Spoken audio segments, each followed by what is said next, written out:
Well, President Ramaphosa has met with cabinet members and business leaders. This was earlier in the week. It was to give an update on government's collaboration with the private sector to fix the economy. Now, remember, the initiative was launched in June of this year. The aim is to restructure our country's ailing economy. It's quite a big elephant to try and deal with, though.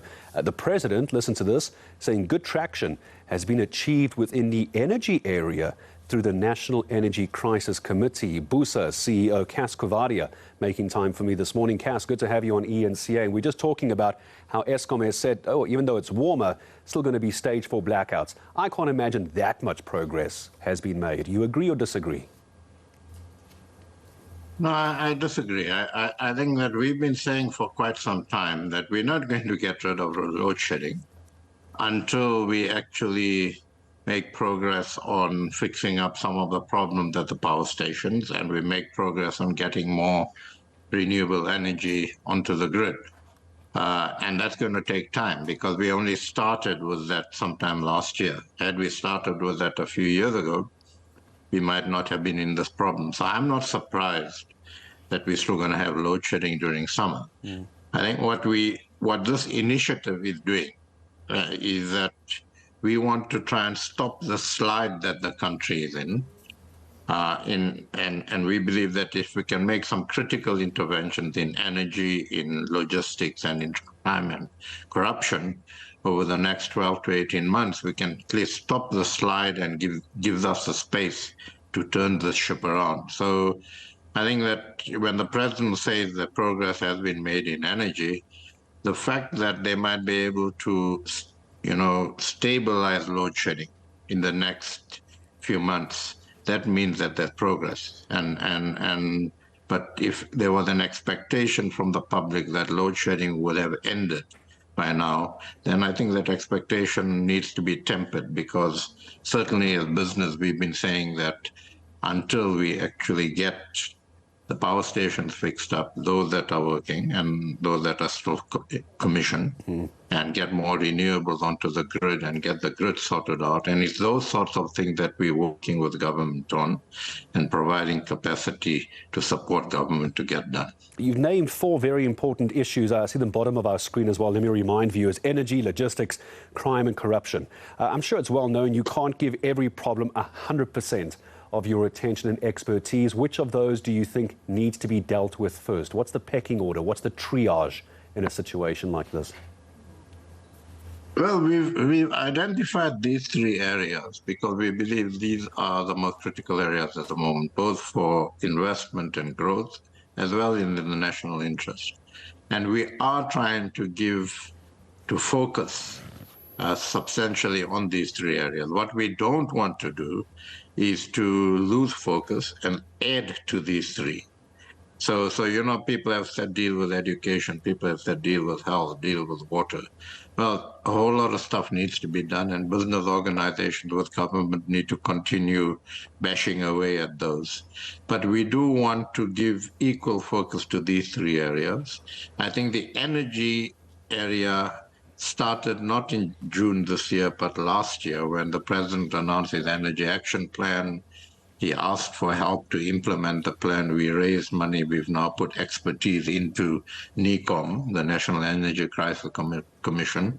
And so that's sort of more advanced, if you like, as far as the partnership between business and government goes. We're beginning to bed down a similar structure and have bedded down in logistics and transport, and those structures are now being populated by both business and government. We're concentrating on getting the freight and logistics roadmap sorted out. Government tells us by the end of October they will be able to release that. We're looking at working with government to reduce some of the blockages in places like the Bombo border, for instance, working with government on security issues in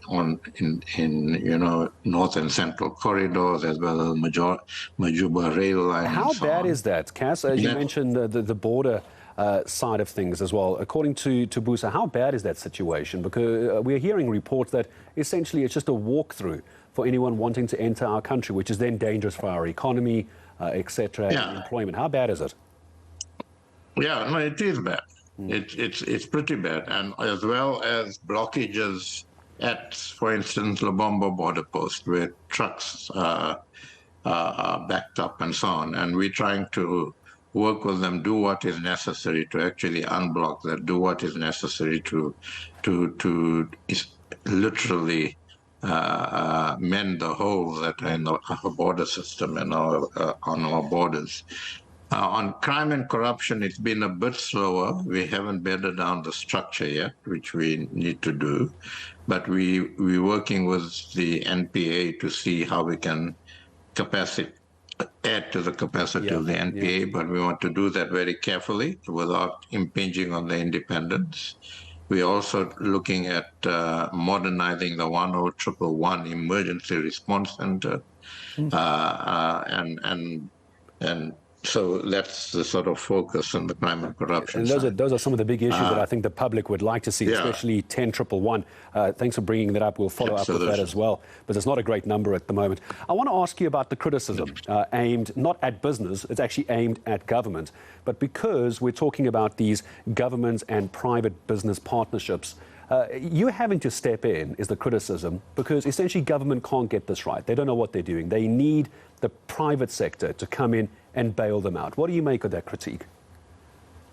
Yeah, so we're in a particular conjuncture in our country where government, and I'm not saying anything the public doesn't know because the president himself has said this, government has capacity issues.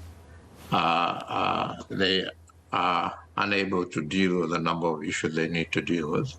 Business could have taken the view that, well, this is government's problem. It's not our problem, and government must do it. What's the consequence of that? The consequence of that is that we're not at the edge of the precipice, we then jumped. And that can't be good for the country.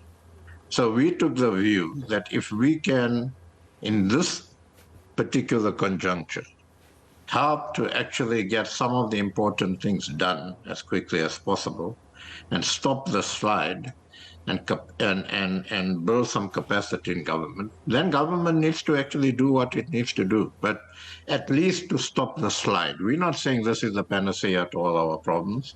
We certainly don't want to do government's job for them on an ongoing basis, but it's a particular targeted intervention for a particular period of time. And then government carries on and does what it needs to do. Well, that's the idea. That's the plan, hopefully, as well. But Cas Coovadia, it sounds like business having to set this up, come to the rescue again, and then, as you say, hopefully hand this to government and let them do what they're supposed to be doing. Always good to talk to you. BUSA CEO Cas Coovadia, very gracious with his time, as always. It's such a big discussion to have, isn't it? The government and the president trying to stabilize and recover the economy. Where do you begin to have that discussion? But Cas, very good in just bringing up 3 or 4 issues that they're focusing on. You can't fix everything. Pick a few, get onto it. And it cannot be done only by one party.